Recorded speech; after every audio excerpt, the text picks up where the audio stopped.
রংপুরবাসী, আমি বলছিলাম আমার আল্লাহর উপরে আমরা ঈমান এনে হা করে আন্দাজে না বুঝে না, আমি ঈমান এনেছি আল্লাহর উপরে যার গুণ আছে এবং গুণের কার্যকারিতা আছে। উনি সেই নাম নিয়েছেন, প্রতিটি নামের কার্যকারিতা আছে। উনি আইনদাতা নাম নিয়েছেন, উনি আইনদাতা হাকিম, হাকিম নাম নিয়ে বসে নেই, উনি আইনও দিয়েছেন, আমাদের 500 আইন দিয়েছেন। কয়টা? উনি রাজ্জাক নাম নিয়েছেন, রিজিকের ব্যবস্থা করেন। উনি যদি রাজ্জাক নাম না নিত, পৃথিবীর বিশাল সৃষ্টি এক একটা তিমি মাছ যে খাবার খায়, আমার মতো 1000 হামজা মিলি খেতে পারবে না। রংপুরবাসী, তিমি মাসের এত টন খাবারের ব্যবস্থা রাজ্জাক নামের কারণে যদি আল্লাহ করতে পারে, আমার মতো হামজার 150টা খাবার লাগে, এই খাবারের ব্যবস্থা আল্লাহ পারবে না? কোন কারণে আমার বাম হাতের ইনকাম করা লাগবে বলেন? আপনি কোন কারণে অবৈধ পথ বেছে নেবেন? আপনি কি খেতে পারবেন? প্রতিদিন 5 লাখ টাকা উপায় করে টাকা খেতে পারবেন? কি হইলো সালমান এফ রহমানের এই দরবেশের টাকা? এজন্য আমি আমার মন থেকে বলছি, ঈমান থেকে আমরা সবাই যেন এটা মেনে নিতে পারি, রাজ্জাক যেহেতু আল্লাহ, উনি রিজকের ব্যবস্থা করবেই। আমার যতটুকু বরাতে লেখা আছে কপালে, এটা আমি পাবই। অবৈধ পথে গিয়ে টাকা ইনকাম হবে না তা না, কোটি কোটি টাকার ব্যালেন্স হবে আপনার ওই অবৈধ টাকা ভোগ করার জন্য আপনার বউ, আপনার মেয়ে, আপনার ছেলে 2 পায়ে খাড়া, কিন্তু এই অবৈধ টাকা ইনকাম করে যে পাপ হয়েছে, ওই পাপ আপনার বউ মেয়ে নিতে রাজি না। ওই যে বউ দাঁড়িয়ে আছে, জিজ্ঞাসা করেন তো কার বউ এটা? করেন আপনি তোর জন্য অবৈধ ইনকামের একেবারে বাবা শাহজালাল সব হালাল করে যাচ্ছেন। ওরে জিজ্ঞাসা করেন তো, যে এই যে আমি বাম হাতের ডান হাতের ইনকাম করলাম, এই যে একটা গোনা হইলো, এই গোনার ভাগ তুমি তো টাকা পয়সা ভোগ করার জন্য 2 পায়ে খাড়া, ও তো 2 পায়ে দাঁড়িয়ে আছে।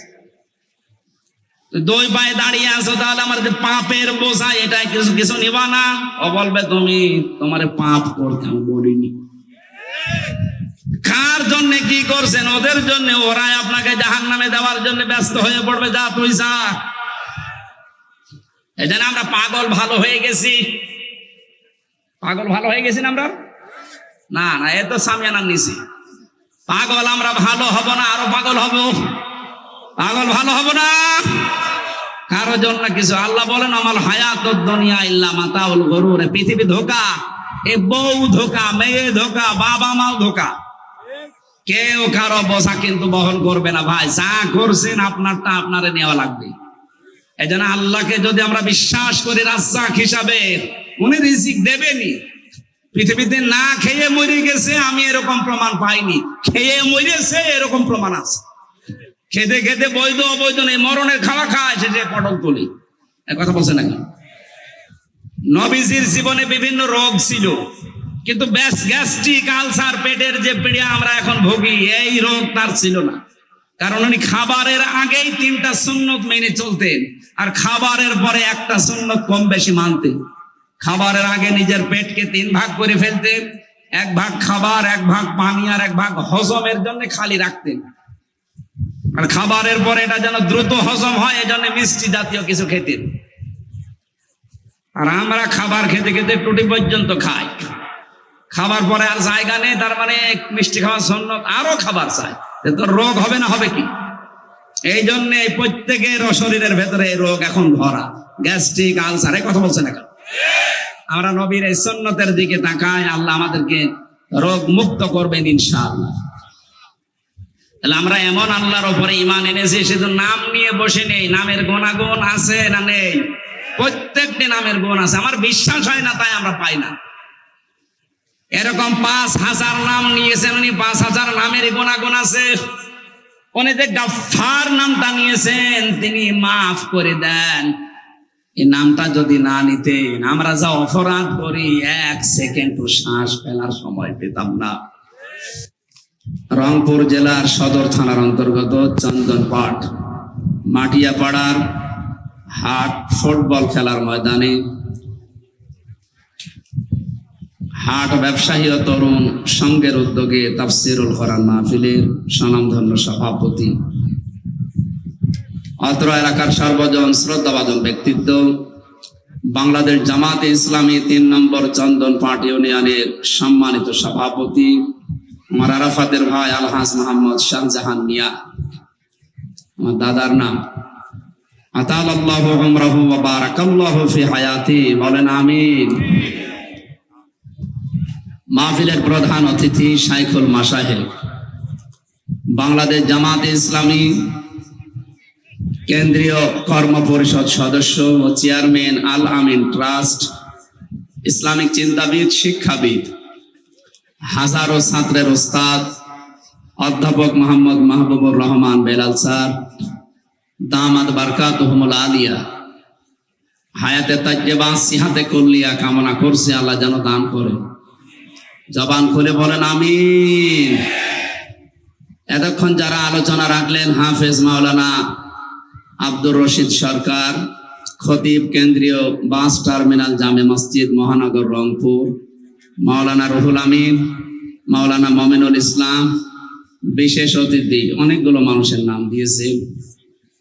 ওয়ারাফা'না লাকা যিকরাক, এদের সম্মান মর্যাদা আল্লাহ দুনিয়া আখিরাতে যেন আরো বাড়িয়ে দেন।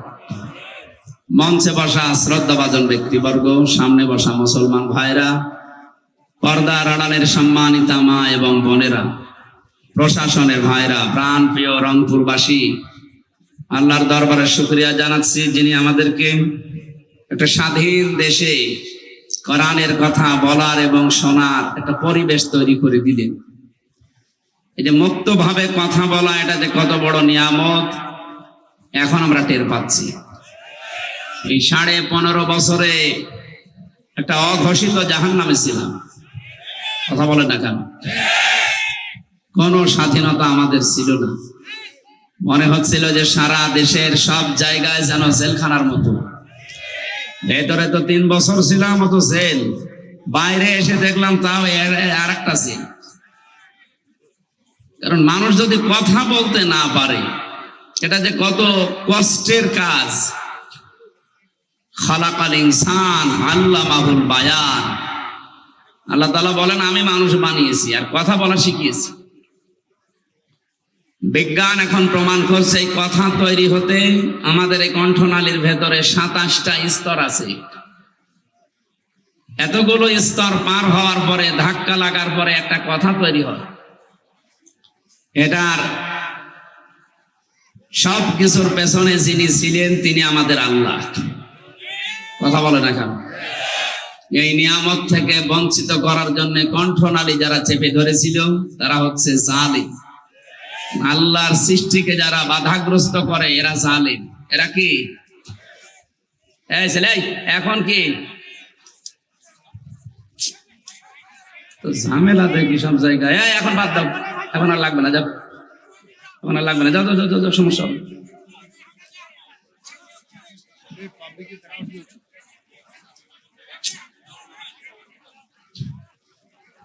তো দেরি করে আসলেন আপনারা, তো ডিস্টার্ব হবে 2-3 মিনিট, পরে যাবেন খুব তাড়াতাড়ি।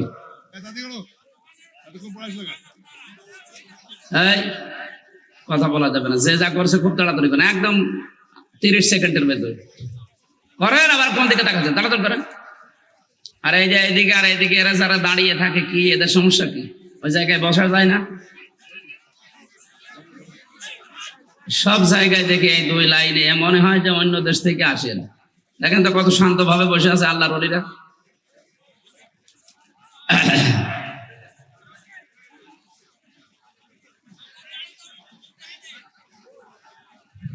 আমি এর আগেও হাদিস শুনিয়েছিলাম, বিশ্বনবী জানিয়েছেন ধনীদের চাইতে গরিবেরা 500 বছর আগে জান্নাতে যাবে। সারা বাংলাদেশের ভেতরে রংপুর বিভাগের মানুষ যে গরিব এটা সবাই জানে নাকি? এই হিসাবে যে নবীর হাদিস, আপনারা তো জান্নাতে আগে যাবেন, একটু খুশি হয়ে বলেন আলহামদুলিল্লাহ। বিশাল ব্যাপার না? 500 বছর আগে, তাও দুনিয়ার বছর না, 50 আলফা সানা মিম্মা তাউদ্দুন। আমরা 1, 2, 3 করে যেভাবে গণনা করি, মরণের পরে এক একটা দিন হবে এরকম 50,000 বছরের মতো লম্বা। ওই হিসাবে 500 বছর, কতদিন আগে আপনারা জান্নাতে যাবেন? অনেকে মনে করছে হুজুর মনে হয় আমাদের হাওয়া দিচ্ছে, আমরা মফিজ। না না, আপনারা মফিজ, তাতে কি হয়েছে? এটা হাওয়া না, এটা হাদিস। আপনারা 500 বছর আগে জান্নাতে যেতে পারবেন বাংলার অন্যান্য বিভাগের চাইতে। জবান খুলে শুকরিয়া আদায় করেন আলহামদুলিল্লাহ। এই যে কথা বলতে পারা, আমি বলছিলাম আল্লাহর একটা নিয়ামত। এটা বাধাগ্রস্ত করার জন্য যারা দায়ী ছিল তারা জালেম হয়ে মারা যাবে। কারণ আল্লাহর সৃষ্টিকে যারা বাধা দেয় এরা কি বলেন তো? জালেম। এই জন্য পুরুষের পোশাক যদি মহিলারা পরে, মহিলার সাজগোজ যদি পুরুষ করে, যতক্ষণ ওই অবস্থায় থাকবে আল্লাহর লানত বর্ষণ হবে। অথচ এই সিস্টেম চালু করার জন্য অনেকে লেগে গিয়েছিল উঠে পড়ি। নারীদের পোশাক পুরুষদের, পুরুষদের পোশাক নারীদের, এমনকি নারীতে বিয়ে সমকামিতা পর্যন্ত শিক্ষা ব্যবস্থায় চালু করার কায়দা কৌশল আরম্ভ করেছিল। আপনি যতই বলেন যে আমি শরীফ থেকে শরীফা হয়ে গেলাম, ওইটা কি আসলে সম্ভব? বলেন। এটা দুর্বিসন্ধি ছিল। রংপুর মেডিকেলে আপনার মেয়ে, আপনার ফুফু, আপনার বোন ওখানে পড়াশোনা করে। সকালবেলা শরীফ সাহেব, বিকালে বলছে আমি শরীফা হয়ে গেছি, তাহলে মহিলা হোস্টেলে আমার সিট দেন। দিল। ও জিনিস যতই শরীফ শরীফ শরীফাতে দাবি করো, ও আসলে তো আগেরটাই আছে। ওরা যদি আপনি ওই মহিলা হোস্টেলে রাখেন, আপনার বোন, আপনার মেয়ে, আপনার ফুফু ঠিক থাকবে? বলেন। এই কারণেই তো দেশের মুসলমানরা এটা মেনে নিতে পারেনি। এই দুর্বিসন্ধি থেকে আল্লাহ আমাদেরকে অলরেডি বাঁচিয়ে দিয়েছেন। আশা করছি যতটুকু আছে এগুলো যেন যারা ষড়যন্ত্র করেছিল তাদের অর্থ সম্পদ দিয়ে এই বিষয়টা আবার পাল্টানো হয়। কারণ শিক্ষা ব্যবস্থায় এখন এই যতগুলো সরঞ্জাম লাগবে এগুলো ছাপাতে, এগুলো বাস্তবে নিয়ে আসতে তো টাকা লাগবে। এই দরবেশের টাকা এখন সব নিয়ে আসা হোক, 36,000 কোটি টাকা। এস আলম ইসলামী ব্যাংক থেকে 75,000 কোটি টাকা মারিং কাটিং করেছে, এই টাকা নিয়ে আসা হোক। আমরা চাই এদেশের শিক্ষা ব্যবস্থায় যেগুলো ধ্বংস করা হয়েছে ওইগুলো আবার পুনরাবৃত্তি করা হোক। কথা বলেন ঠিক কিনা? কথা আমরা যারা বলতে পারছি, আমি খুব শর্টে কাটে কথা বলি। আমাদের দায়িত্বশীল যারা, বিশেষ করে মাওলানা রফিকুল ইসলাম খান, আমিরে জামাত ডক্টর শফিকুর রহমান কয়েকদিন আগে একটা অনুষ্ঠানে আমাদের জানিয়েছেন, জনগণের সামনে কথা বলতে হলে ডালপালা গছিয়ে আন্টি শান্তি করে উল্টা পাল্টা কিচ্ছু না বলে সরাসরি মূল কথাগুলো অল্প সময়ে তাদেরকে শোনাবেন। আর যেহেতু দিনের বেলা এখন প্রচন্ড গরম, বসে থাকাও কষ্ট। আমার মনে হয় দুপুরের খাবার অনেকে না খেয়ে বসে আছি।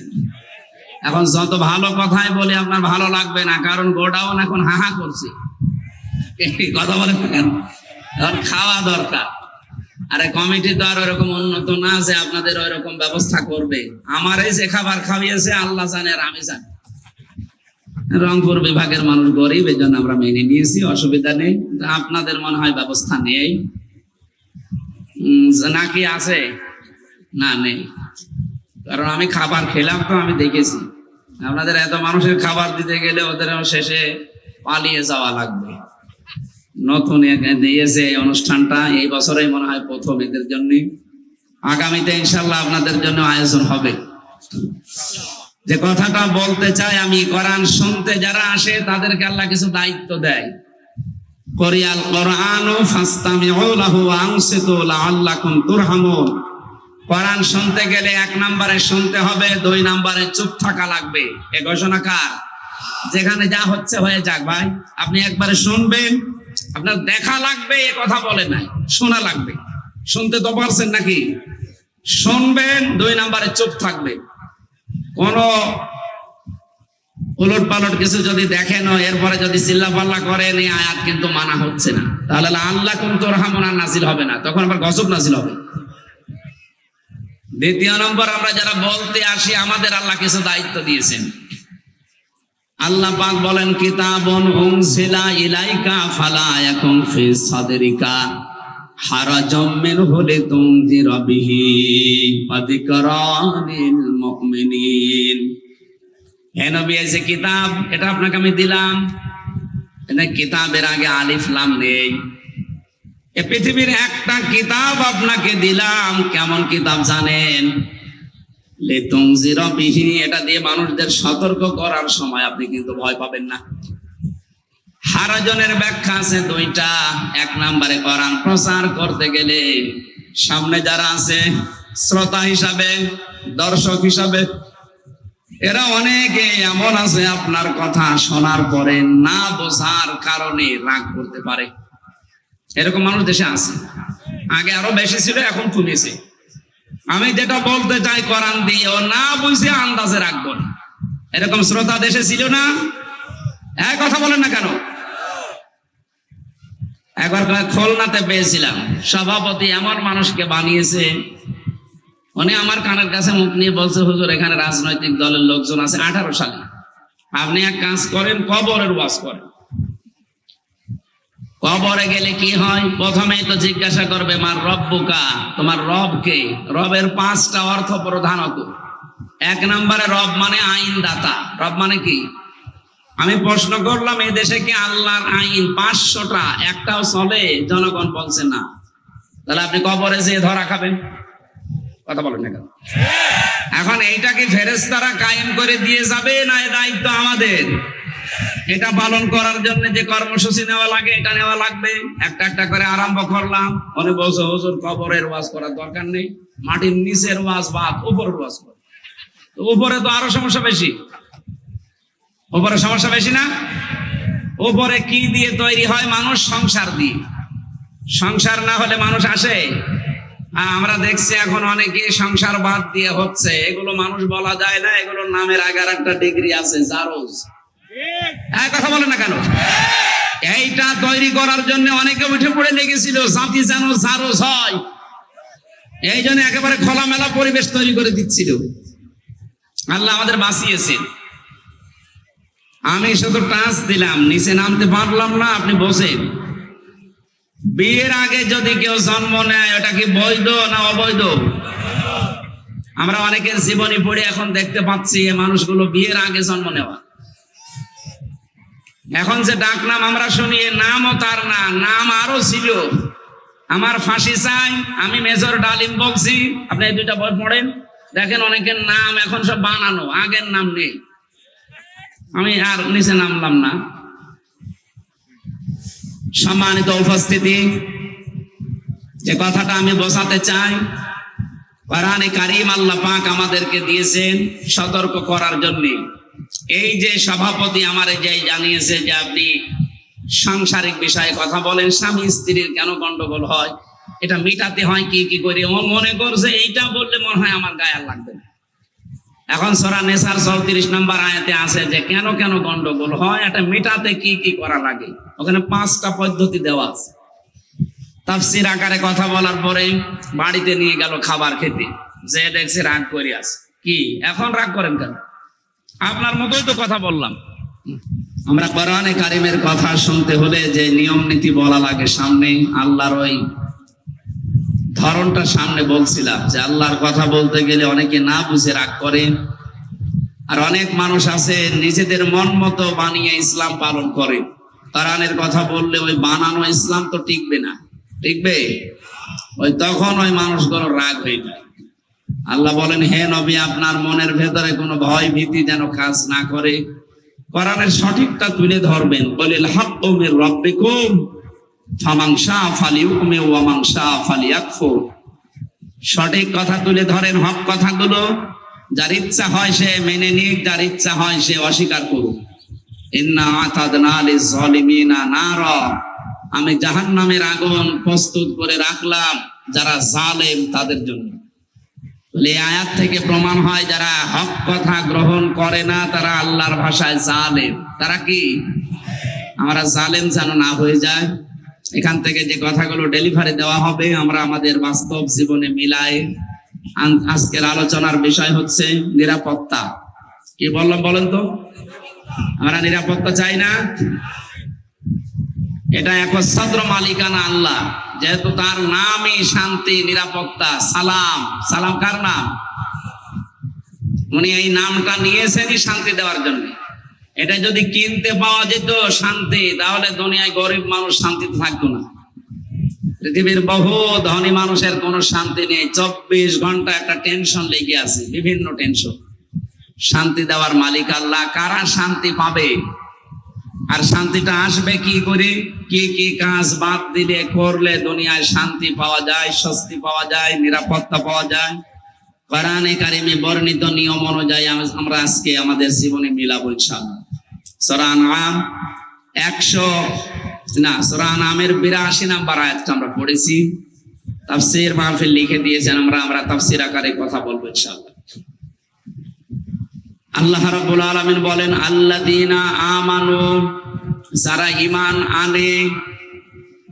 রংপুরবাসী প্রশ্ন বোধক চিহ্ন আমারে, আমরা কি ঈমান এনেছি না ঈমান পেয়েছি? আমরা পেয়েছি। আমাদের বাবা মা পূর্বপুরুষ যারা, তারা যেহেতু মুসলিম ছিল, ওই ঘরে জন্ম নেওয়ার কারণে আমরা ঈমান পেয়েছি, আমরা ঈমান আনি নাই। সাহাবায়ে কেরাম যাদের জীবনী আমরা শুনি, যাদের কাছে ইসলাম তাদের জীবনের চাইতেও দামি ছিল, অন্যতম পদ্ধতি, অন্যতম কারণ হচ্ছে তারা ঈমান পেয়েছেন না, তারা ঈমান এনেছেন। আমরা যদি ঈমান আনতাম আমাদের কাছে এটা দামি হতো। আমরা যেহেতু পেয়েছি এই জন্য থাকে থাক, যাই যাক। আমরা আজকে থেকে ঈমান পাবো না, আমরা ঈমান আনতে চাই। কেউ যদি ঈমান আনতে চায়, কমপক্ষে তাকে 4টা বিষয় দুনিয়ায় মেনে নেওয়া লাগে। আমানতু বিল্লাহি, আমি ঈমান আনলাম ওই আল্লাহর উপরে, কামা হুয়া, যার অস্তিত্ব আছে, বিআসমাইহি, যার নাম আছে, অসিফাতিহি, যার সিফাত আছে, গুণাগুণ আছে, অকবিলতু জামিআ, যত আহকাম হুকুম আল্লাহ এই পৃথিবীতে দিয়েছেন, আমি যার উপরে ঈমান এনেছি সব হুকুম আমি মেনে নিলাম। আহকামিহি ওয়া আরকানি, যত রকম আছে, যত হুকুম আছে, সব আমি মাথা নত করে দিলাম। আমার নিজের বলতে আর কোনো কথা নেই, আল্লাহর কথাই আমার কথা। কথাটা এই যে 4টা কথা শুনলেন, এটা কায়দায় পড়ানো হয় ছোটবেলায়। কায়দার শেষের দিকে দেখবেন লেখা আছে। সারা জীবন এটা আমরাও পড়েছি, ওই সময় ছোটবেলায়ও পড়িয়েছি, কিন্তু বুঝি না যে এর ভেতরে দুনিয়া আখিরাত সব। এখন দেখতেছি কেউ যদি এই 4টা বিষয় সামনে নিয়ে বাস্তবে চলতে চায়, এই মানুষগুলোর উপরে সাহাবায়ে কেরামের মতো ঈমান আনলে কষ্ট আসবে। হযরতে বেলাল যখন এই 4টা শব্দ মেনে নেওয়ার পরে বলেছেন, আমানতু বিল্লাহ, আমি ঈমান এনেছি, জুলুম, নির্যাতন, অত্যাচার যা দুনিয়ায় সব তার উপরে এসেছিল। আমরা যেহেতু ছোটবেলা থেকে কোনোদিন এভাবে চিন্তা করি না, ঈমান আনি না, আমরা ঈমান পাই, এই জন্য আমাদের কোনো ঝামেলা নেই। কথাটা শুনতে যত সহজ মনে হলো, বাস্তবে নিয়ে যাওয়া অত সহজ না। যে ব্যক্তি বলবে আমি ঈমান আনলাম, তার প্রথম দায়িত্ব হচ্ছে কামা হুয়া, আমি এমন আল্লাহর উপরে ঈমান এনেছি যিনি আছেন, যার অস্তিত্ব পর্যন্ত আছে। এটার সাথে পৃথিবীর যত ধর্মের অনুসারী সবার সাথে একটা সাদৃশ্য আছে, মিল আছে। আপনি যদি হিন্দুদেরকে জিজ্ঞাসা করেন, তোমরাও তো ঈমান এনেছো, কারণ তোমরা তো পূজা করো, তোমরা যার পূজা করো তোমাদের ওই দেবতার অস্তিত্ব আছে, ওরা বলবে নেই, মানে সামনে বসে আছে, তার মানে আমাদের আল্লাহর অস্তিত্ব আছে। আমরা শুধু স্বীকার করি, শুধু অনুভব করি, দেখতে পাই না। আর ওরা অনুভব না দেখে দেখে ইবাদত করছে। দ্বিতীয় নম্বরে আমরা এমন আল্লাহর উপরে ঈমান এনেছি যার নাম আছে, 1টা 2টা না, আল্লাহর নাম 5000। কত? আপনি হিন্দুকে জিজ্ঞাসা করেন তোমাদের দেবতা আমরা আছে, তোমাদের তো 5000, আমাদের 33 কোটি। ওদের দেবতার সংখ্যা কত? হয়তো নাম ওরা সবাই জানে না, কিন্তু দেবতা আছে 33 কোটি। সারা পৃথিবীতে এখন 4500 ধর্ম, সব ধর্মের দেবতা মিলে যা হবে, এক হিন্দুদের দেবতা তার চাইতেও বেশি। তাহলে ওদের শক্তি সামর্থ্য সব দিক থেকে বেশি। আমরা এমন আল্লাহর উপরে ঈমান আনলাম, বিআসমাইহি, এসএমের বহুবচন আসমা, আমাদের আল্লাহর নাম আছে। আমরা বলি 99টা না, 5000 আছে। তাহলে হিন্দুদের চাইতে নামের দিক থেকে কম, কিন্তু নাম আছে। অন্যান্য ধর্মের সাথে একটা মিল পেয়েছি। যে যেই ধর্ম মেনে চলে ওই ধর্মের যারা অর্চনা করে, পূজা করে, যারা ইবাদত বলেন, মাথা নত করে, তাদের ওই দেবতার নাম আছে না নেই? তাহলে প্রথমটায় অস্তিত্ব আছে, দ্বিতীয়টায় নাম আছে, মিলে গেল। 3 নম্বরে অসিফাতিহি, তার গুণাগুণ আছে। হিন্দুকে জিজ্ঞাসা করেন তোমার দেবতার গুণাগুণ, বলবে হ্যাঁ আছে।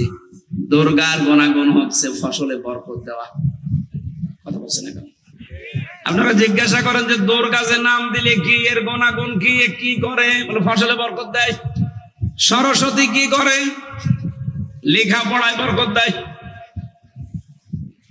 যতগুলো নাম ওরা দিয়েছে, প্রতিটি নামের ভেতরে একটা গুণ লুকিয়ে রেখেছে। কেউ ব্যবসায় বরকত দেয়, কেউ অসুখ বিসুখ সারে, কেউ চাকরিতে সাহায্য করে। আমরাও এমন আল্লাহর উপরে ঈমান এনেছি যে আল্লাহর গুণ আছে, শুধু গুণ না, প্রতিটি গুণের কার্যকারিতা আছে। পৃথিবীর যত ধর্ম আছে, শুধু ইসলাম বাদ দিয়ে প্রতিটি ধর্মের যারা দেবতা বলে দাবি করেন, তাদের গুণ তারা বানিয়েছে, কিন্তু গুণের কার্যকারিতা নেই। আপনি দুর্গাকে ফসলের মাঝে বসিয়ে রাখেন, ফসল সহ দুর্গা চুরি হয়ে যাবে। কথা বলছেন না কেন? ও সরস্বতীকে বসিয়ে রেখেছে, লেখাপড়ায় বরকত দেয়। বই সহ, বিদ্যা সহ সরস্বতী চুরি করে নিয়ে যাবে, ও কিছু করতে পারবে না। পৃথিবীর প্রতিটি ধর্মের যারা গরু মারে, দেবতা মানে, তাদের অবস্থায় শুধু নাম আছে, নামের কাম নেই। আমরা যার উপরে ঈমান এনেছি ওই আল্লাহর শুধু নাম না, প্রতিটি নামের কার্যকারিতা আছে। উনি নাম নিয়েছেন মালিক, অবশ্যই উনি মালিক।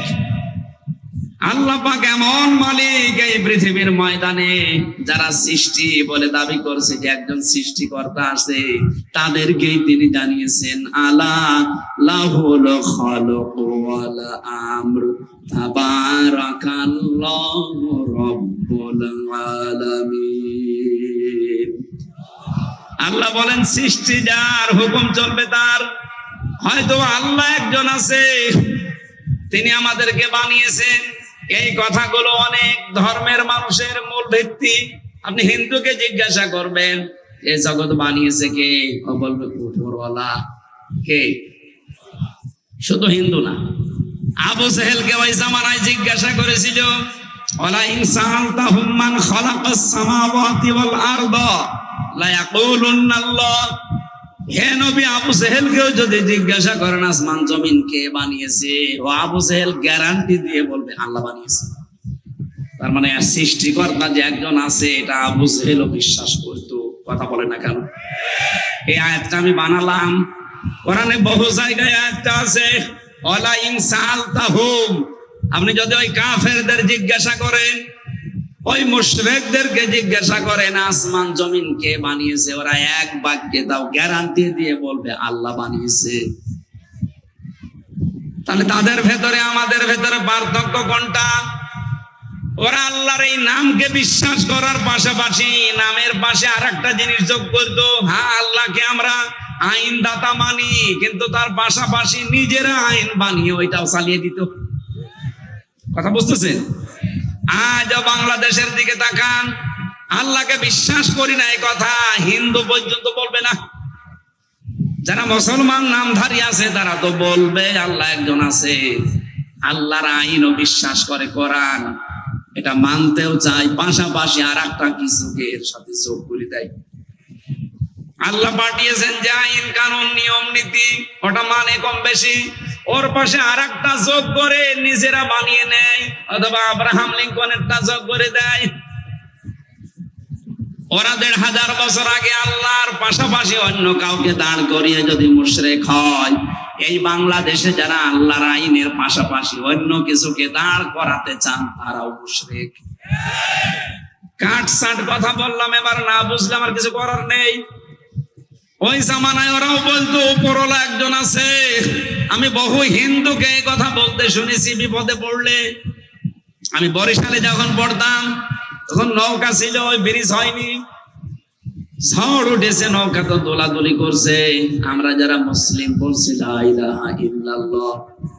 হিন্দু এক দাদা আর দাদি দুইজনে বলছে লা ইলাহা ইল্লাল্লাহ। কি গো, চেহারা দেখে মনে হয় অন্য ধর্মের। কালেমা পড়েন মানে মুসলমান হয়েছেন, বলছে না কালেমা পড়েন মানে, বলছে হুজুর সে ঝড় উঠেছে ও কালী দুর্গার কাজ না, এখন আল্লাহ লাগবে। শুধু ওনার কথা না, তামাম দুনিয়ার সব মানুষের এইটাই কথা। সূরা বানী ইসরাইলে আছে, বিপদে পড়লেই সর্বপ্রথম দেবতার কথা মনে আসে না, মনে আসে কার কথা? রংপুর বাসে। তাহলে এখান থেকে আমি একটা বিষয় প্রমাণ করতে চাই, যে মানুষগুলো আল্লাহর আইনের পাশাপাশি অন্য কাউকে আইনদাতা হিসাবে মেনে নিয়েছে, তাদের আইনও দাঁড় করাতে চায়, সমাজে প্রতিষ্ঠা করতে চায়, তারা এক ধরনের আবু জেহেলের মতো মুশরিক। কথা বুঝতেছেন?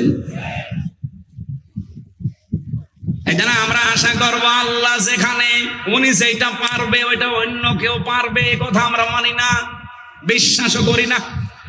সুতরাং আল্লাহু আকবার এ শব্দটা আমার আল্লাহর জন্য খাস। কথা বলেন না কেন? আল্লাহু আকবার মানে আল্লাহ সব চাইতে, আল্লাহ সব চাইতে, আরো জোরে বলেন আল্লাহ সব চাইতে। এই বড়র ভেতরে কিছু লুকিয়ে থাকে। এই আকবার শব্দের ব্যাখ্যা করবেন, তাফসিরে যাবেন, হাদিসে যাবেন, দেখবেন ইসলামের ইতিহাসেও লেখা আছে এই পৃথিবীর সব কিছুর উপরে বড়ত্ব যার, ক্ষমতা যার, তিনি কিন্তু আল্লাহ। এই জন্য মানুষ প্রথমেই বলে নেয় আল্লাহু আকবার। কেউ কেউ শুধু আকবার আকবার করে, কি বলে?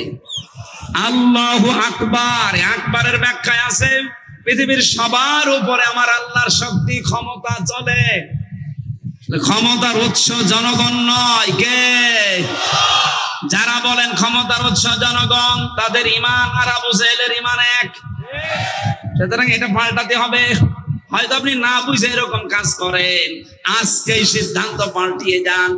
যাদের দলের ভেতরে ক্ষমতার উৎস জনগণ এই শব্দ আছে, এই দলে আমি আর নেই। এটা রাজনীতি না, এটা আসল নীতির কথা বললাম। এখন আপনি মানতে পারেন না, ওটা আপনার ঈমানের ব্যাপার। আপনি যে মুশরিক হয়ে মরে যাচ্ছেন আবু জেহেলের মতো, আপনি টের পাচ্ছেন। আরে ভাই, আপনাকে আমি বাঁচাতে চাই, আমার কোনো স্বার্থ এখানে নেই। আপনি জাহান্নামে গেলে শেষে আমার আবার জবাব দেওয়া লাগবে যে গেলে কেন বললে না সঠিকটা। আমি আমার ঈমান থেকে বলছি, যাদের এই বিশ্বাস আছে যে ক্ষমতায় জনগণ বসাতে পারে, তারা মুশরিক। বলেন না কেন? ক্ষমতায় বসানোর একচ্ছত্র মালিকানা কার? আরো জোরে। এই আয়াতকে আমি বানিয়েছি। সূরা আলে ইমরানের 26 নম্বর আয়াতে আছে, কুলিল্লাহুম্মা মালিকাল মুলকি তুতিল মুলকা মান তাশা, ইলা আখিরি আয়াত। আল্লাহ পাক বলেন, নবী আপনি বলেন ক্ষমতার উৎস আমি আল্লাহ, যাকে ইচ্ছা তাকে দান করি। এই শব্দটা জামাত ইসলামী বাংলাদেশ মানত না, যে ক্ষমতার উৎস জনগণ, এই জন্য তাদেরকে নিষিদ্ধ করে দিয়েছিল। আমার আল্লাহ মনে হচ্ছে নিজের হাতে প্রতিশোধ নিলেন। যারা আল্লাহর বিশ্বাস করে না যে ক্ষমতার উৎস আল্লাহ, আল্লাহ তাদেরকে এই যুগের আবর্তনে নিষিদ্ধ করে দিয়েছে। তাছাড়া ওদের কোন দোষে আপনি নিষিদ্ধ করলেন বলেন তো? আপনি বলেন ওরা রক কাটে, একটা প্রমাণ দেখাতে পারবেন তামাম দুনিয়ায়? রক যারা কাটে তারা এই দোষটা চাপিয়ে দেয়, এই জন্য আজকে রক কাটা পার্টি বলে নিষিদ্ধ হয়ে গেছে।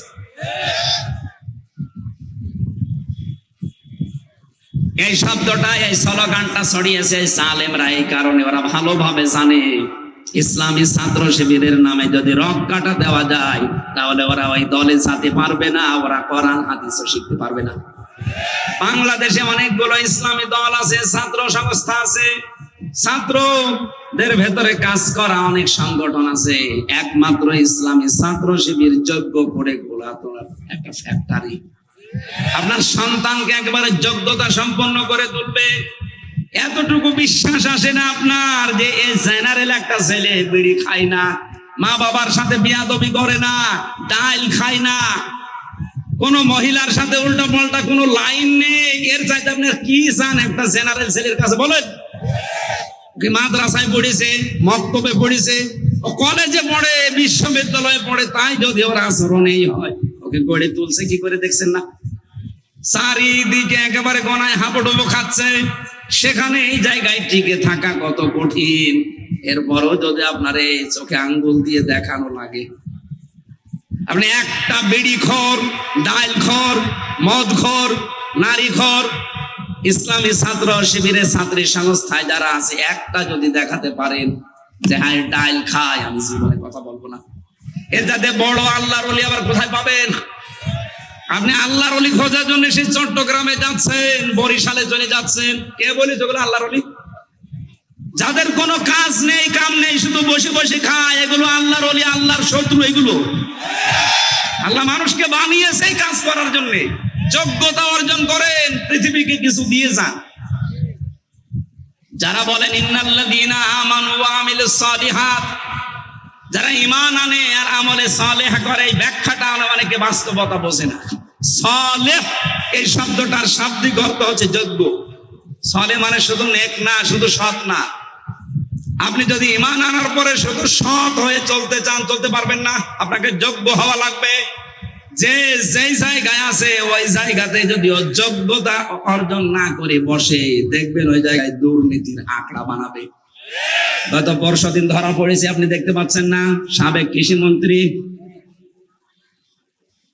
আব্দুল শহীদ, সিলেট মৌলভীবাজারে বাড়ি, শ্রীমঙ্গলে। এই লোকটা সৎ যদিও হয়, ওই লোকটা যোগ্য না, কারণ সারা জীবন উপাধ্যক্ষ ছিল, ও শিক্ষা দিয়ে গেছে মানুষকে। আর ওরে দিয়েছেন আপনি কৃষি ও ধান চালের, কি বুঝবে বলেন? ও লোক নাই, সৎ হইলো, সৎ হলে হবে, সৎ হওয়ার পাশাপাশি যোগ্য হওয়া লাগবে। আর এইটা এদেশে যারা ইসলাম কায়েম করতে চায়, তারা এইটা তৈরি করছে। আপনি দেখেন, যেখানে যারে যেই লাইনে দেওয়া দরকার, ও একদিকে সৎ, আরেকদিকে যোগ্য। আপনি একটা মিলান যে না, এটা মিলছে না, ডাক্তারি লাইনে যান, আপনি চিকিৎসা বিভাগে যেখানে যাবেন, এদের লোক আছে একদিকে সৎ আর একদিকে যোগ্য। আমি চাই কয়টার সাথে পরিচিত, চলেন। ডাক্তার শাহিন জর্দার ফরিদপুরে, ডাক্তার ফাতেমা সিদ্দিকা রাজশাহী, ডাক্তার মতিয়ার রহমান খুলনা, চলেন এই মানুষগুলোর সাথে। একদিকে সৎ আর একদিকে যোগ্য। আপনি বিচার ব্যবস্থায় যান, আইনজীবী যারা আছে পেশায়, তাদের কাছে যান, অনেকে তো হা করে আছে। আর যারা সৎ এবং যোগ্য করে গড়ে তুলেছে এই মানুষগুলোকে, কোটি টাকা দেবেন পায়ের কাছে। অ্যাডভোকেট শিশির মনির, জিন্দা মানুষ মনে হয় যে আল্লাহর ওলি। খালি দাড়ি থাকলে, টুপি থাকলে আল্লাহর ওলি না, তার ভেতরে যে তাকওয়া আছে, এটা আপনি পাবেন কোথায়?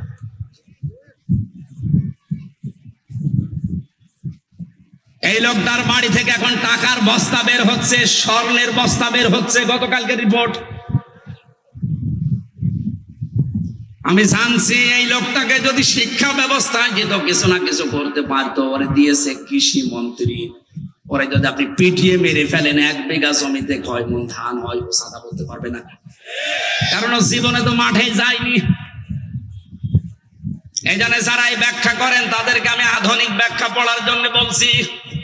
ইন্নাল্লাযীনা আমানু ওয়া আমিলুস সালিহাত, যারা ঈমান আনার পরে আমলে সালেহ করে, মানে যোগ্যতা অর্জন করে, যেখানে যার যাওয়া দরকার ওই জায়গায় যাওয়ার আগে নিজে শিক্ষিত হয়, প্রশিক্ষণ নেয়, এরপরে জায়গায় যায়, তাহলে ওই জায়গাটা দুর্নীতি মুক্ত করা সহজ হয়। এই 15.5 বছর এইটা আমরা পাইনি। যে যেই বিষয় জানে না, তারে ওই চেয়ারে বসিয়ে দিয়েছে, ও চেয়ারের পায়ে আরো ভেঙে ফেলেছে। কথা বলেন, একটা ড্রাইভার প্রশ্নপত্র বিক্রি করে কত তালা বাড়ি বানায়, এবার মসজিদ বানিয়েছে। এভাবে অবৈধ টাকা ইনকাম করলেন, কি হিসাব দেবেন? বছর মসজিদে আমি খরচ করেছি, মসজিদে বিভিন্ন জায়গায় দেখা যায় রাস্তার টাকা, ব্রিজের টাকা, কালভার্টের টাকা, এগুলো গরিব দুঃখীর কাবিখা, এগুলো আত্মসাৎ করে করে মসজিদের ফ্যান লাগিয়ে দিচ্ছে, টাইলস লাগিয়ে দিচ্ছে, টানা কাঁচ লাগিয়ে দিচ্ছে। আরে ভাই, একটা মসজিদ বানিয়ে দিলে কয়জন নামাজ পড়ে? নাই 2000 মানুষ নামাজ পড়লো। আর একটা ব্রিজ বানিয়ে একটা রাস্তা সংস্কার করে দিলে লক্ষ লক্ষ মানুষ ওই রাস্তা দিয়ে হাঁটবে। কথা বলে না? 1000 মসজিদ বানানোর চাইতে একটা ব্রিজ, একটা কালভার্ট, একটা রাস্তা ভালো করা আল্লাহর কাছে শতগুণে দাম বেশি। ইসলাম আমরা এই জায়গা থেকে নেই না, কারণ আমরা তো যোগ্য না। রংপুরবাসী আমি বলছিলাম, আমার আল্লাহর উপরে আমরা ঈমান এনে হা করে আন্দাজে না বুঝে না আমি ঈমান এনেছি আল্লাহর উপরে, যার গুণ আছে এবং গুণের কার্যকারিতা আছে। উনি সেই নাম নিয়েছেন, প্রতিটি নামের কার্যকারিতা আছে। উনি আইনদাতা নাম নিয়েছেন, উনি আইনদাতা হাকিম, হাকিম নাম নিয়েই বসে নেই। উনি আইনও দিয়েছেন, আমাদের 500 আইন দিয়েছেন। কয়টা? উনি রাজ্জাক নাম নিয়েছেন, রিজিকের ব্যবস্থা করেন। উনি যদি রাজ্জাক নাম না নিত, পৃথিবীর বিশাল সৃষ্টি এক একটা তিমি মাছ যে খাবার খায়, আমার মতো 1000 হামজা মিলি খেতে পারবে না। রংপুরবাসী তিমি মাসের এত টন খাবারের ব্যবস্থা রাজ্জাক নামের কারণে যদি আল্লাহ করতে পারে, আমার মতো হামজার 150টা খাবার লাগে, এই খাবারের ব্যবস্থা আল্লাহ পারবে না? কোন কারণে আমার বাম হাতের ইনকাম করা লাগবে বলেন? আপনি কোন কারণে অবৈধ পথ বেছে নেবেন? আপনি কি খেতে পারবেন? প্রতিদিন 5 লাখ টাকা উপায় করে টাকা খেতে পারবেন? কি হইল সালমান এফ রহমানের এই দরবেশের টাকা? এই জন্য আমি আমার মন থেকে বলছি, ইমান থেকে আমরা সবাই যেন এটা মেনে নিতে পারি। রাজ্জাক যেহেতু আল্লাহ, উনি রিস্কের ব্যবস্থা করবেই। আমার যতটুকু বরাতে লেখা আছে কপালে, এটা আমি পাবই। অবৈধ পথে গিয়ে টাকা ইনকাম হবে না তা না, কোটি কোটি টাকার ব্যালেন্স হবে আপনার ওই অবৈধ টাকা ভোগ করার জন্য আপনার বউ, আপনার মেয়ে, আপনার ছেলে 2 পায়ে খাড়া, কিন্তু এই অবৈধ টাকা ইনকাম করে যে পাপ হয়েছে, ওই পাপ আপনার বউ মেয়ে নিতে রাজি না। ওই যে বউ দাঁড়িয়ে আছে, জিজ্ঞাসা করেন তো কার বউ এটা? করেন আপনি তোর জন্য অবৈধ ইনকামের একেবারে বাবা শাহজালাল সব হালাল করে যাচ্ছেন। ওরে জিজ্ঞাসা করেন তো, যে এই যে আমি বাম হাতের ডান হাতের ইনকাম করলাম, এই যে একটা গোনা হইলো, এই গোনার ভাগ তুমি তো টাকা পয়সা ভোগ করার জন্য 2 পায়ে খাড়া, ও তো 2 পায়ে দাঁড়িয়ে আছে। 2 পায়ে দাঁড়িয়ে আছো, তাহলে আমার যে পাপের বোঝা, এটা কিছু নিবা না? ও বলবে তুমি তোমার পাপ করতে আমি বলিনি। কার জন্য কি করছেন? ওদের জন্য। ওরাই আপনাকে জাহান্নামে দেওয়ার জন্য ব্যস্ত হয়ে পড়বে। যা তুই যা। এই জন্য আমরা পাগল ভালো হয়ে গেছি। পাগল ভালো হয়ে গেছি না আমরা? না না, এ তো সামিয়ানা নিছি। পাগল আমরা ভালো হব না, আরো পাগল হব। পাগল ভালো হব না কারো জন্য কিছু। আল্লাহ বলেন আমাল হায়াতুদ দুনিয়া ইল্লা মাতাউল গুরুর। পৃথিবী ধোঁকা, এ বউ ধোঁকা, মেয়ে ধোঁকা, বাবা মাও ধোঁকা। কেউ কারো বোঝা কিন্তু বহন করবে না ভাই। যা করছেন আপনারটা আপনারে নেওয়া লাগবে। এই জন্য আল্লাহকে যদি আমরা বিশ্বাস করি রাজ্জাক হিসাবে, উনি রিজিক দেবেনি। পৃথিবীতে না খেয়ে মরে গেছে আমি এরকম প্রমাণ পাইনি, খেয়ে মরেছে এরকম প্রমাণ আছে। খেতে খেতে বৈধ অবৈধ নেই, মরণের খাওয়া খায়, সেটা পটল তুলি। কথা বলছে না কেন? নবীজির জীবনে বিভিন্ন রোগ ছিল, কিন্তু গ্যাস্ট্রিক আলসার, পেটের যে পীড়া আমরা এখন ভুগি, এই রোগ তার ছিল না। কারণ উনি খাবারের আগেই 3টা সুন্নত মেনে চলতেন, আর খাবারের পরে একটা সুন্নত কম বেশি মানতেন। খাবারের আগে নিজের পেটকে 3 ভাগ করে ফেলতেন, 1 ভাগ খাবার, 1 ভাগ পানি, আর 1 ভাগ হজমের জন্য খালি রাখতেন। আর খাবারের পরে এটা যেন দ্রুত হজম হয়, এজন্য মিষ্টি জাতীয় কিছু খেতেন। আর আমরা খাবার খেতে খেতে টুটি পর্যন্ত খাই। খাবার পরে আর জায়গা নেই, তার মানে মিষ্টি খাওয়ার সুন্নত, আরো খাবার চাই। তো রোগ হবে না, হবে কি? এই জন্য প্রত্যেকের শরীরের ভেতরে এই রোগ এখন ভরা, গ্যাস্ট্রিক আলসার। এই কথা বলছে না কেন? আমরা নবীর এই সুন্নতের দিকে তাকাই, আল্লাহ আমাদেরকে রোগ মুক্ত করবেন ইনশাআল্লাহ। তাহলে আমরা এমন আল্লাহর উপরে ঈমান এনেছি, শুধু নাম নিয়ে বসে নেই। নামের গুণাগুণ আছে না নেই? প্রত্যেকটি নামের গুণ আছে। আমার বিশ্বাস হয় না, তাই আমরা পাই না। এরকম 5000 নাম নিয়েছেন উনি, 5000 নামের গুণাগুণ আছে। উনি যে গাফফার নামটা নিয়েছেন, তিনি মাফ করে দেন। এই নামটা যদি না নিতেন, আমরা যা অপরাধ করি 1 সেকেন্ড শ্বাস ফেলার সময় পেতাম না। ওমা সাবাকুম মিন মুসিবাতিন ফাবিমা কাসাবাত আইদিকুম ওয়া ইয়াফু আন কাসীর। আল্লাহ পাক বলেন, জলস্থলে যে বিপদ আপদ গুলো তোমাদের উপরে আসে, এগুলো সব তোমাদের হাতের কামাই করা, অধিকাংশ গুলো আল্লাহ মাফ করে দেয়। আল্লাহ যদি মাফ না করে যা করো সব অপরাধের শাস্তি দুনিয়ায় দিত, শ্বাস ফেলার সময় পেতে না। সুতরাং এই নামটা থেকে শিক্ষা হচ্ছে, উনি যেহেতু গাফফার নাম নিয়েছেন, উনি মাফ করবেন, কিন্তু মাফ করবেন শুধু ওনার নিজেরটা। আপনি যেটা ওনার সাথে করেছেন, ওনার হক, ওনার অধিকার ছিল, আপনি তাকে সেজদা দেবেন, দেননি। আপনি তার হুকুম মতো হজ করে আসবেন, সম্পদ থাকলে করেননি, এগুলো উনি মাফ করে দেবে। সৃষ্টির সাথে যদি আপনি অন্যায় করেন, আগে ওই সৃষ্টির কাছে অন্যায়ের জবাব দেওয়া লাগবে, ক্ষমা চাওয়া লাগবে, স্বীকার করা লাগবে। কথা বলছেন না?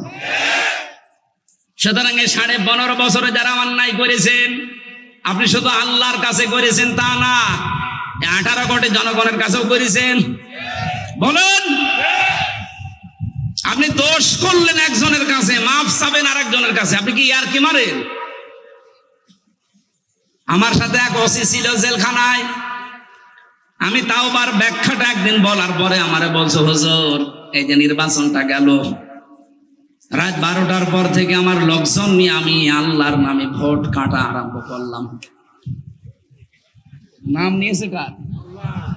আল্লাহর নামে আরম্ভ করলাম। ফজর পর্যন্ত পুরা বাক্স ভর্তি করে বাক্স পাঠিয়ে দিলাম। এবার আমি নিজে গোসল করে ওযু করে নামাজ শেষ করলাম, এরপরে তাওবা করলাম, আস্তাগফিরুল্লাহ। আমারে তাওবা কি হয়েছে? আমি বললাম না, এটা ইয়ার কি হয়েছে, এটা তাওবা হলো। আপনি কি আল্লাহর কাছে অপরাধ করেছেন যে আস্তাগফিরুল্লাহ পড়ছেন? আপনি অপরাধ করেছেন এদেশের 16 কোটি 18 কোটি জনগণের কাছে। কথা বলেন না কেন? সুতরাং আপনাকে মাফ চাওয়া লাগবে, স্বীকার করা লাগবে জনগণের কাছে। এজন্য যে ধরনের অপরাধ করেছেন, কেউ গুমের সাথে, কেউ খুনের সাথে, কেউ আয়না ঘরের সাথে, কেউ আত্মসাৎ করার সাথে, কেউ চুরির সাথে, কথা বলছেন না কেন? কেউ চাঁদাবাজির সাথে, কাউকে কষ্ট দেওয়ার সাথে, এই 15.5 বছরে যেই ধরনের অপরাধে লিপ্ত ছিলেন, যার সাথে করেছেন এটা, আগে তার কাছে যান। কথা বলা লাগবে। তার কাছে যাওয়ার পরে সে যদি বলে না আমার এই 20 লাখ টাকা ক্ষতি করেছেন, আগে ওই টাকা ফেরত দেন, আগে ফেরত দেবেন, এরপরে বলবেন আস্তাগফিরুল্লাহ। আমার মনে হয় এই তাওবা যদি বাংলাদেশে আরম্ভ হয়, 15.5 বছরে যে যা করেছে ও ফকির হয়ে যাবে। আর এতদিন যাদের কাছে ঝামেলায় ছিল, তারা এখন আবার স্বাভাবিক অবস্থায় ফিরে যাবে। এর দুইটা লাভ হবে। এক নম্বরে, যে মুসলিম মানুষগুলো তাদের কিছু কিছু ফেরত পাবে, বাকি আগামীতে কোনো জালেমও যদি চেয়ারে বসে চিন্তা ভাবনা করে চেয়ার চালাবে। আমি আশা করছি কথা বোঝাতে পেরেছি। আল্লাহর নাম গাফফার, উনি মাফ করবেন ওনারটা, আমারটা তো উনি মাফ করবেন না, আমারটা আমার উপর ছেড়ে দিয়েছে। সুতরাং যারা আপনাদেরকে প্রতারণা করে, এই ধোঁকা দিয়ে বোকা বানিয়ে দোয়া করিয়ে এনেছে, হুজুর একটু দোয়া করেন যেন 15.5 বছর মাফ হয়ে যায়। আরে ভাই, আপনাকে মাফ করবে কি হুজুরের বাবা নাকি? আপনাকে মাফ করা লাগবে ওই হুজুরের যা অত্যাচার হয়েছে যাদের উপর, তারা। আমার বাবার কাছ থেকে আপনি 10 লাখ টাকা চেয়েছিলেন, 8 লাখ পেয়েছেন, এই টাকা আগে ফেরত দেবেন, এরপরে আমার কাছে স্বীকার করবেন। আমি যদি মন থেকে বলি ঠিক আছে মাফ করে দিলাম, এরপরে আস্তাগফিরুল্লাহ পড়লে মাফ হবে। এটাকে আমি বানিয়ে বললাম। নবীজির কাছে এক যুবতী মেয়ে এসেছিল, ডাক দিয়ে বলে, হে রাসূল আমি জিনা করেছি, আপনি আমারে মুক্ত করেন। নবীজি বললেন এই কথা কাউকে বলবা না, যাও। মেয়েটা আবার এসে বলছে, না আমি মুক্ত হতে চাই। ওই নবীজি কি বলতে পারতেন না যে মেয়ে গোনা যখন করিয়ে ফেলেছো গোপনে, আস্তাগফিরুল্লাহ পড়ে নাও? পারতেন না? কি বলেছিলেন?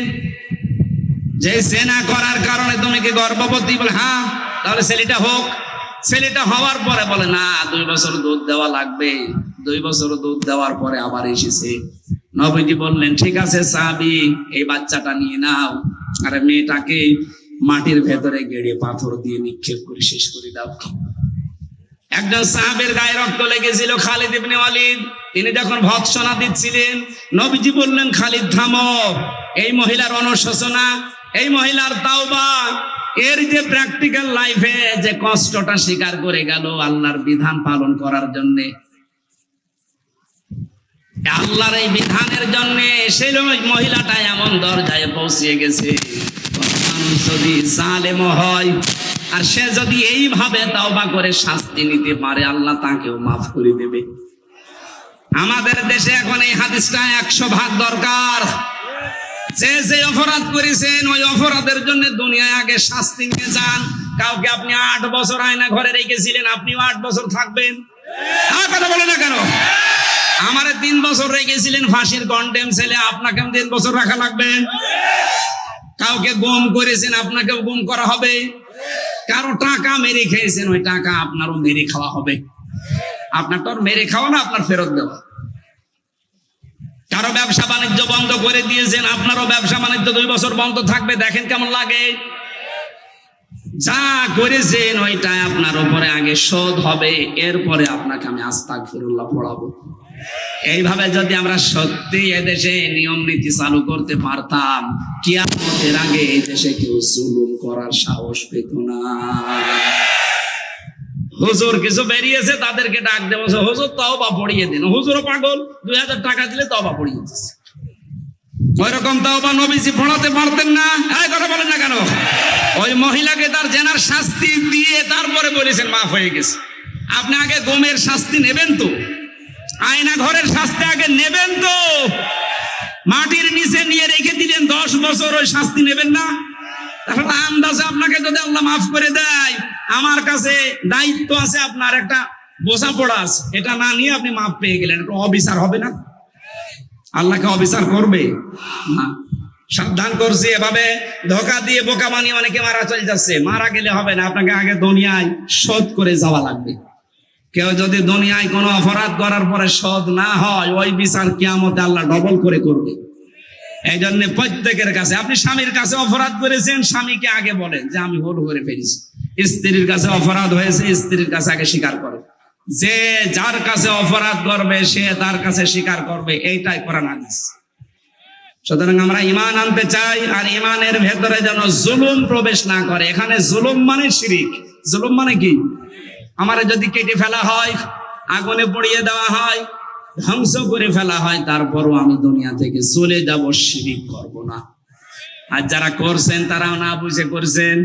আমি অনেক হিন্দু ভাইকে দেখছি এখন বলতে যে যা করেছি এগুলো আবেগে, বাপ দাদা করতো তাই। একটু যাদের ভেতরে মানবতা আছে, শিক্ষার একটু আলো আছে, মানুষগুলো থেকে ফিরে আসতেছে। আমার তো প্রায় প্রতিদিন দেখতে পাচ্ছি 2 জন 7 জন 10 জন 12 জন করে মুসলমান হতে আছে। এদের বিবেক একটু নাড়া দিচ্ছে। তাই আল্লাহ বলেন, ঈমান আনার পরে যদি জুলুমকে শিরিককে মিশ্রণ না করো, উলাইকা লাহুমুল আমন, আমি তোমাদেরকে শান্তি, স্বস্তি, নিরাপত্তা দিয়ে দিলাম। অহুম মুহতাদুন, তোমরাই হেদায়েত প্রাপ্ত বান্দা বান্দি। আল্লাহ আমাদেরকে আয়াতটা বাস্তব জীবনে হেদায়েত পাওয়ার জন্য মেনে চলার তৌফিক দিন, বলেন আমিন। সম্মানিত মা বোন যারা এসেছেন, জান্নাতে যাওয়া আপনাদের জন্য একেবারে সহজ করে দিয়েছেন নবীজি। পৃথিবীর জমিন যেহেতু শেষ না, আর একটা জায়গা আছে, ওই জায়গার দিকে তাকিয়ে হলেও 4টা কাজ করতে ভুল করা যাবে না। 5 ওয়াক্ত নামাজ যেখানেই থাকেন, শুধু ওই 3 দিন 5 দিন 7 দিন বাদ দিয়ে যতদিন পবিত্র থাকেন, মাস্ট বি, যে অবস্থায় থাকেন নামাজ পড়ে নেবেন। যত কাজ থাক, ফরজ নামাজটা অন্তত পড়ে নেবেন। কারণ ফরজ নামাজ কেউ যদি বাদ দিয়ে কাজ করে, আল্লাহ বলেন আমি ওর দায়িত্ব ছেড়ে দেই। আল্লাহ যদি কারো দায়িত্ব ছেড়ে দেয়, কে আপনার দায়িত্ব নেবেন নিরাপত্তার? বলেন। এই জন্য যেখানে আমরা থাকি, ফরজ নামাজ জীবন চলে গেল আমরা ছাড়বো না। হ্যাঁ, রাজি আছেন না আপনারা? এইটা মেনে নেন, দেখেন আপনাকে দুনিয়াতে শান্তি আল্লাহ দেবেন। যেখানেই থাকেন, নারী হোক পুরুষ হোক, ফরজ নামাজ মাস্ট বি, পড়াই লাগবে। যদি পশ্চিম দিক ঠিক না হয়, পশ্চিম দরকার নেই, যেদিকে মুখ আছে ওদিকে পড়েন। আপনি মনে করতে পারছেন না কোন দিকে পশ্চিম, ও জানারও দরকার নেই। যদি অজু না থাকে তায়াম্মুম করেন, তায়াম্মুম করার যদি কিছু না পান, অজু করারও লাগবে না, তায়াম্মুমও লাগবে না, বিনা অজুতে নামাজ পড়েন, তাও নামাজ বাদ দেওয়া যাবে না। 1 ওয়াক্ত নামাজ যদি কেউ ইচ্ছা করে ছেড়ে দেয়, 7000 বছর তার জাহান্নামে জ্বলা লাগবে। এখানে মা বোন যারা এসেছেন, আপনাদের উদাসীনতা দেখা যায়। হাঁসের খাবার দিতে দিতে নামাজ নষ্ট করে ফেলেন। তামাম দুনিয়ার হাঁসও যদি আপনাকে দেওয়া হয়, একটা সেজদার মূল্য দিতে পারবেন? এখন হয়তো কিছু মনে হচ্ছে না। ফরজ রোজা বাদ দেওয়া যাবে না, যে কয়টা ভাঙা পড়বে ওই রোজা আসার আগে আপনি করে দেবেন। স্বামী যাদের আছে জায়েজ কথাগুলো মেনে তাদের খুশি থাকা লাগবে। অনেক মহিলা দেখি সোটা নাতা নিয়ে রাগারাগি করে স্বামীর বিছানা থেকে আলাদা হয়ে থাকে। দুনিয়ার কোন স্বার্থ সিদ্ধি নিয়ে যদি স্বামীর বিছানা কেউ ত্যাগ করে আলাদা থাকে, যতক্ষণ আলাদা থাকবে ততক্ষণ বরদোয়া পাবে আল্লাহর। এরকম বহু মহিলা দেশে এখন আছে, আরো দিন দিন বাড়তেছে। বিভিন্ন সিরিয়াল, বিভিন্ন উল্টাপাল্টা জিনিস দেখে ছোটখাটো বিষয় নিয়ে স্বামীর সাথে রাগ করে বিছানা আলাদা করে দেয়। যতক্ষণ স্বামীর বিছানা বাদ দিয়ে অন্য জায়গায় ওই মহিলা থাকবে, ততক্ষণ আল্লাহর গজব ওর উপরে নাজিল হবে। ওর জিকির, ওর নামাজ রোজা, ওর কোরআন তেলাওয়াত সব শেষ। স্বামী যারা আছে ঠিক বলছে, আমি জানি ঠিকই বলবে, কিন্তু অনেক পুরুষ আছে ও ফেরাউনের চাইতে খারাপ। ফেরাউন তো ছিল এক পর্যায়ে, ও ফেরাউনের ভাইরা ভাই। নিজের স্বামী স্ত্রী বাদ দিয়ে যারা অন্য কোন জায়গায় লাইন ঘাট করে আছেন, এই মুহূর্তে তাওবা করে ওই পথ বাদ দেওয়া লাগবে। বলতে পারেন আমার স্ত্রীর কাছ থেকে আমি রেসপন্স পাই না, সম্মান পাই না, আবেদন পাই না, এই জন্য আমি অন্য জায়গায় লাইন করি। ঠিক আছে, বলছেন না না, এগুলো যারা করছেন তারা ঠিক পথে আছেন নাকি? সম্মানিত মা বোনেরা, আশা করছে আল্লাহ আপনাকে যে নিয়ামত গুলো দিয়েছেন আপনার স্বামীর জন্য সব উজাড় করে দেবেন। এরপরে যদিও লোকটা উল্টা দিকে যায়, ও তিনটা ক্ষতি হবে দুনিয়ায়। এক নম্বরে ওর চেহারার উজ্জ্বলতা আল্লাহ নষ্ট করে দেবে যারা পরকীয়া প্রেম করে, সে নারী হোক আর পুরুষ হোক। দুই নম্বরে ওদের রিস্কের বরকত আল্লাহ কমিয়ে দেবে। তিন নম্বরে ওই মানুষটা মারা যাওয়ার সময় আর ঈমান পাবে না, যদিও নামাজ পড়ে, রোজা রাখে, হজ করে আসে। পরকীয়া প্রেমের সাথে যারাই জড়িত, নারী পুরুষ যেই হোক, ওটা শয়তানের ধোঁকায় করে এই মরণের সময় বেঈমান হয়ে মারা যাবে। বলেন নাউজুবিল্লাহ। আল্লাহ আমাদের এরকম রোগে যারা রোগী আছি, মুরব্বী মানুষের তো এই রোগ নেই, অল্প বয়সী যারা, এদের যদি এই রোগ থাকে তারা আজকে থেকেই পাল্টাবো, জীবনে আর পরকীয়ায় যাব না। কারা হাত তোলেন তো দেখি। ও এই লাইনে, সবই এই লাইনে আছে, আপনারা থাকেন। পর্দায় থাকা লাগবে। পর্দা মানে শুধুমাত্র কালো বোরকা পরে ঘুর করে ঘোরা না। পর্দার বিধান হচ্ছে 14 জন পুরুষের সামনে আপনি যেতে পারবেন, মুখমণ্ডল, হাতের কবজি, পায়ের পাতা খোলা রেখে। বাকি দুনিয়ায় কারো সামনে যেতে হলে এই তিনটা জায়গা বাদ দিয়ে পুরা শরীর মাস্ট বি ঢেকে রাখা লাগবে। আর যদি আরো আসিমাত করতে চান সর্বোচ্চ পর্দা, তাহলে চোখ বাদ দিয়ে পুরা শরীর ঢেকে রাখা লাগবে। আমার কথা বোঝা গেছে হয়তো? আপনার বাবার সামনে, আপনার ছেলের সামনে, আপনার ভাইয়ের ছেলে, আপনার বোনের ছেলে, আপনার জামাই, যেটা, এদের সামনে মুখ খোলা, হাতের কবজি, পায়ের পাতা এগুলো খুলে তাদের সামনে যেতে পারবে। এই 14 জনের ভেতরে এরা আছে, কিন্তু স্বামী নেই। স্বামীর কাছে মেয়ে লোকের কোনো পর্দা নেই। কোন মহিলা স্বামীর সামনে যত খোলামেলা থাকবে, ও যদি পছন্দ করে যে আমার বউ ঐশ্বরিয়ার মতো থাকলে আমার ভালো লাগে, আপনি দরকার আরো সব ভুলে দেন, হ্যাঁ, কোনো অসুবিধা নেই। কিন্তু আপনার স্বামী যেইভাবে চাইবে, তার রুচিতে নেয়, ওইভাবে থাকবেন। এটা একটা ইয়ারকি মারা না, এটা ইবাদত। স্বামীকে সন্তুষ্ট করার জন্য, আকৃষ্ট করার জন্য যদি সাজে কোনো মহিলা, ও যতক্ষণ সাজবে নফল নামাজ পড়লে যে সওয়াব হয়, ওই সওয়াব পাবে। ওরা ঘরের ভেতরে অধিকাংশ উল্টাপাল্টা পোশাক পরে, ময়লা পোশাক পরে থাকে। আর যদি জানে যে মার্কেটে যাবে, কোনো অনুষ্ঠানে যাবে, এদের সাজ বেড়ে যায়। এটা ইহুদি মেয়েদের অভ্যাস। ঘরে থাকে ময়লা, বাইরে গেলে পরিষ্কার হয়ে যায় না, এটা ইহুদিদের মেয়েদের অভ্যাস। মুসলিম মেয়েদের অভ্যাস যেন তৈরি না হয়। আপনি নিজের শরীরকে পর্দায় রাখার চেষ্টা করেন। সালোয়ার কামিজ বানাবেন, শাড়ি পরা বাদ দিন। শাড়িতে পর্দা আদায় হয় না, নামাজও হয় না। কারণ যদি সেজদায় গিয়ে আসল মাথা থেকে পড়ে যায়, আপনার নামাজ বাদ, চুল দেখা যাবে। এই জন্য সালোয়ার কামিজ বানাবেন, আশা করছি এটা দ্বারা পর্দাও আদায় হবে। হঠাৎ করে কোনো পরপুরুষের সামনে পড়ে গেলেও আপনার পর্দার মতো ফরজ বিধান লঙ্ঘন হবে না। আল্লাহ আমাদেরকে হাতের পর্দা, মুখের পর্দা, চোখের পর্দা, অন্তরের পর্দা এটা মেনটেন করার তৌফিক দিন। আল্লাহুম্মা আমিন। লা ইলাহা ইল্লা আনতা সুবহানাকা ইন্নী কুনতু মিনাজ জালিমিন।